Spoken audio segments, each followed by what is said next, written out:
अस्सलाम वालेकुम फ्रेंड्स, आप देख रहे हैं हमारा यूट्यूब चैनल यूबी अपडेट। तो आज आपके साथ न्यूज़ शेयर करते हैं कि भारत के दफ़ाई तजिया कार ने भी पाकिस्तान की कामयाबियों का एतराफ़ कर लिया। ठीक है, मुंबई डेली पाकिस्तान ऑनलाइन के मुताबिक भारतीय दफ़ाई तजिया कार प्रवीण साहनी भी पाकिस्तान की सफारतकारी की तारीफ़ करने पर मजबूर हो गए।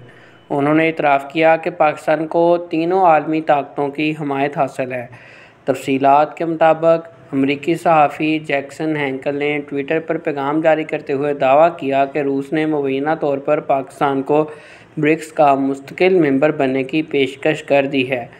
अमरीकी सहाफ़ी के पैगाम को रीट्वीट करते हुए भारतीय दफ़ाई तजियाकार प्रवीण ने कहा कि जैसा कि मैंने कहा, पाकिस्तान को तीनों आलमी ताकतों चीन, अमेरिका, रूस की हमायत हासिल है। मेरी राय में अगर पाकिस्तान अपनी हुक्मरानी को दुरुस्त कर ले तो इसकी तरक्की की राह में कोई रुकावट नहीं रहेगी, क्योंकि इसके पास अस्करी क़ुव्वत, बेहतरीन जग़राफ़िया और मेहमान नवाज़ जैसी बेमिसाल सलाहियत मौजूद है।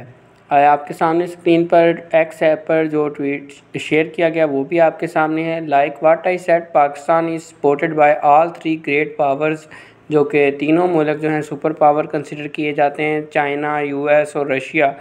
माई opinion, if Pakistan gets its government right, nothing can defeat them. ठीक है, तो कोई भी उनको जो है शिकस्त नहीं दे सकता। और इस तरह से भारतीय तजियाकार भारतीय जो हैं वो ख़ुद इस बात को एडमिट करने पर आकर मजबूर हो गए कि पाकिस्तान जो है अब सही ट्रैक पर जा रहा है और पाकिस्तान को तीनों आलमी क़ुव्वतों की हमायत हासिल है। दोस्तों, आप देख रहे थे हमारा चैनल। अगर आप चैनल पर पहली मर्तबा आए तो चैनल को सब्सक्राइब कर दें। दुआ में याद रखिए।